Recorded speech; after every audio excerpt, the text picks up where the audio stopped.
Today, we're going to continue our conversation about perfectionism. Last episode, we talked about that mindset that has plagued a lot of content creators and podcasters alike.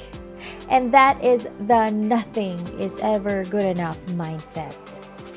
So today, we're going to zoom in on that so we can know how to abandon it, and now we can focus on our growth. This podcast is created for podcasters and content creators in mind.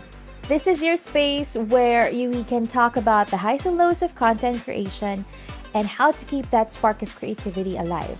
In this highly rewarding career, there is a demand to be constantly unique and creative.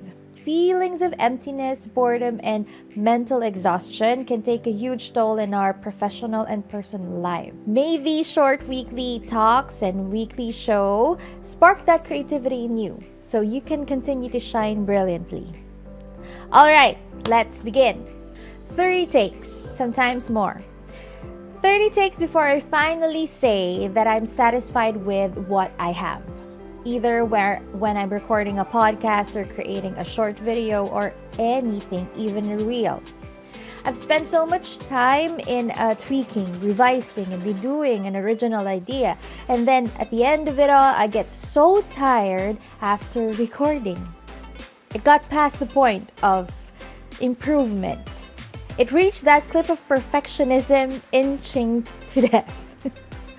I admit that many, like you and me and other content creators, experience this.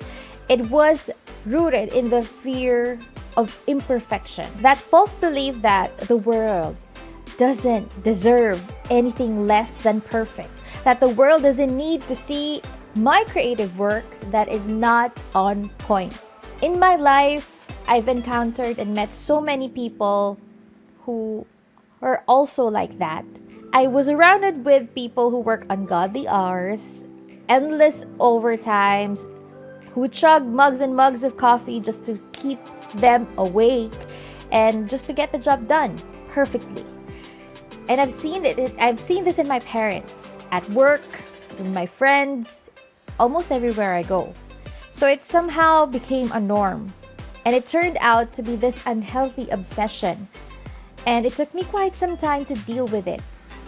When I was an educator way back in 2009, I've seen countless teachers begin the year looking all motivated and prepped, all inspired, and then halfway during the semester, they turn into burnout, anxiously walking zombies because of overwork, overtime, and excessive stress.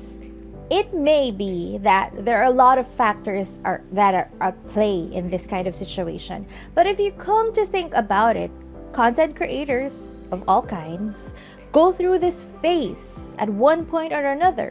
When you start off, you're all excited and hopeful. That's a given. And of course, ideas pop up very, very easily. And everything you see inspires you to see the connection. And the words just simply flow and come easily to you. But at some point, that excitement wanes off. For some, this is where it starts to become a chore rather than a passion. This is the point where burnout starts, most especially when we don't manage it at this point. And this is also the point where we start losing the spark.